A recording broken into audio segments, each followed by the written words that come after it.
안녕하세요. 교통사고에 관한 모든 이야기 사고링크입니다.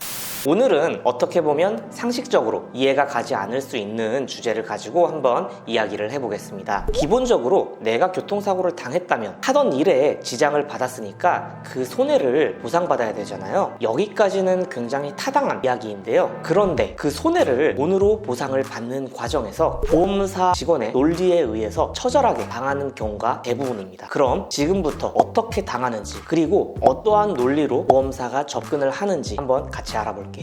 첫째, 사업 소득자, 자영업자에 대해서 이야기를 해보겠습니다. 제가 보험사 직원일 때 보통 사업하시는 분들에게 이제 보상을 진행을 할 때는 이런 이야기를 많이 들어요. 내가 누군지 알아? 나 월 2억 버는 사람이야. 이런 경우가 많은데, 이때 보험사 직원은 당황하지 않고, 그러면 선생님 종합소득세 신고한 거 서류 한번 볼 수 있을까요? 이렇게 물어봅니다. 그리고 실제로 서류를 요청을 하죠. 일단 보험사 직원이 서류 증빙을 요청을 하게 되면 실제로는 말 못하는 경우가 80% 이상입니다. 일단 1차로 그래서 여기서 갈려집니다. 하지만 나머지 20%에 해당하는 분들은 진짜 돈 잘 버는 분들도 계세요. 그러니까 이제 서류상으로도 소득이 증빙이 된 사람들이죠. 그러면 이 증빙 서류가 있다는 가정하에서 교통사고로 인해서 소득이 감소했다는 것을 증명을 해야 돼요. 그런데 이게 굉장히 만만치가 않습니다. 이게 논리적으로 좀 알기 쉽게 반대의 이야기를 한번 해볼게요. 어떤 회사 사장이 교통사고가 나서 한 달 동안 입원을 했다고 가정을 할게요. 그런데 그 회사가 마침 한 달 동안 성수기라든지 아니면은 사장이 없으니까 직원들이 더 근로 욕구가 엄청 생겨가지고 일을 엄청 열심히 했어요. 그러는 바람에 매출이 올랐습니다. 수익도 올랐고요. 그렇게 이제 가정을 해봤을 때 우리가 원래 상식적으로 교통사고로 인해서 수익이 줄어들면 보험사에서 그 피해를 보전을 받아야 되잖아요. 그런데 이 경우는 교통사고로 인해서 수익이 올랐어요. 그러면은 그 회사 사장은 보험사에 돈을 줘야 될까요? 이상하죠. 이게 도대체 무슨 소리야. 이제 교통사고로 인해서 소득이 감소했다는 것이, 그런 인과관계를 증명하는 것이 굉장히 너무나 어렵다는 소리입니다. 그래서 실제 현장에서는 실무적으로는 이러한 소득의 증명이 어려운 경우에 하나여 일반적으로 일용 근로자의 평균 임금의 85%를 입원 기간에 맞추어서 휴업 손해액으로 지급을 하고 있는 상황이에요. 그런데 여기서도 좀 주의해야 될 부분이 있는 게, 내가 너무나 억울해요. 일 못한 부분에 대해서 억울함을 증명하겠다고 빡세게 서류를 준비를 했어요. 그 뒤부터는 방금 이야기한 일용 근로자의 85% 그거는 완전히 사라지는 거예요. 무조건 서류에 따른 실제 감소 금액을 받아야 됩니다. 그러니까 다시 말해서 증빙 서류와 일용 근로자 평균 임금 중에서 한번 따져보고 조금 더 많은 걸로 제가 받을게요, 이렇게 주장을 할 수가 없다는 이야기예요. 왜냐하면 일용 근로자 평균 임금은 증빙 서류가 증빙이 어려운 경우에 하나요 지급이 되기 때문인데요. 우리가 이제 매출이 나고 비용이 나는데, 그런 이제 합쳐가지고 소득의 차익이 일용 근로자의 평균 임금을 넘어서는지가 얼마나 되는지 그 비율을 생각해 본다고 하면, 이게 과연 서류를 제출하는 것이 실익이 있는가 한 번쯤 생각해 볼 문제이기는 합니다.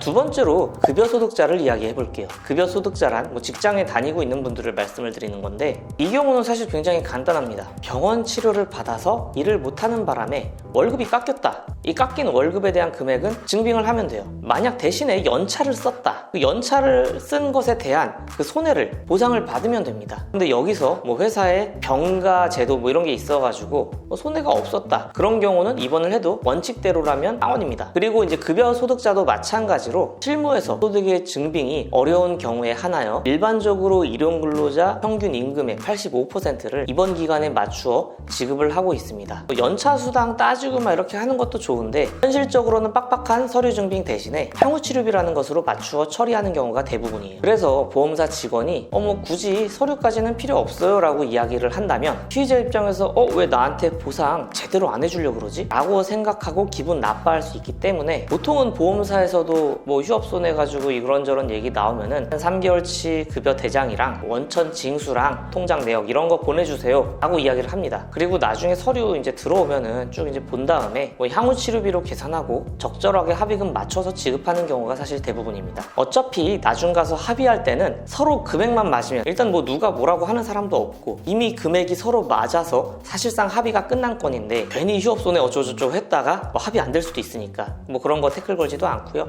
그리고 사실 보험사 직원은 무엇보다도 피해자가 보상 처리가 끝났으면 빨리 처리하고 다른 건에 집중하는 것이 보험사 직원 입장에서 매우 합리적이기 때문에 굳이 거기에 이제 휴업손해 따져가면서 매달리고 있지 않습니다. 보통 경상은 그렇고요. 뭐 중상은 좀 다를 수는 있어요. 그리고 실제로 조사하면 우리나라 대부분의 급여 소득자는 평균 임금을 넘어서는 경우가 사실 많지가 않습니다. 근데 평균이냐? 우리나라 고소득자분들이 돈을 좀 많이 버나 봐요. 그래서 사실 실무적으로 급여 소득자의 대부분 이제 서류를 받고 이렇게 하다 보면 평균 임금보다 적은 경우가 사실 대부분입니다. 그래서 이런저런 연유로 인해서 휴업소득 증빙하겠다고 굳이 막 서류를 떼고 하는 게 저는 제가 일했던 경험으로 비추어 볼 때 굳이 할 필요가 있을까 싶더라고요. 그래서 보험사 직원도 특별한 아주 뭐 특별한 케이스가 아니라고 하면 무조건 서류를 떼야 된다 이렇게 이야기하는 경우도 아마 거의 없을 거고요. 결국은 향후치료비라는 항목이 합의금에서 매우 큰 비중을 차지하고 있기 때문에 사실상 이러한 휴업 손해를 가지고 빡세게 이야기하는 경우는 2주, 3주 진단에서는 사실 거의 찾아보기가 힘듭니다. 그렇기 때문에 오늘 이렇게 영상까지 찍으면서 말씀을 드리는 거고요. 일반적인 경우를 말씀을 드리는 거니까 디스크를 포함해서 후유장애가 있는 경우, 특수한 직업을 가진 경우 제가 오늘 말씀드린 내용과 좀 많이 다를 수가 있습니다. 이런 건 좀 감안해서 적용을 해주시면 좋을 것 같고요. 이 영상을 보시는 분들 보상 잘 받으셨으면 좋겠습니다. 오늘도 영상 시청해주셔서 감사드립니다. 교통사고에 대해서 더 알고 싶으시다면 구독과 좋아요, 알림 설정 부탁을 드리고요. 만약에 주변에 교통사고 당하신 분이 있으시다면 저희 유튜브 채널 애플리케이션을 소개를 해주시면 그분들에게 매우 큰 힘이 될 거라고 생각합니다. 이만 사고링크였습니다. 감사합니다.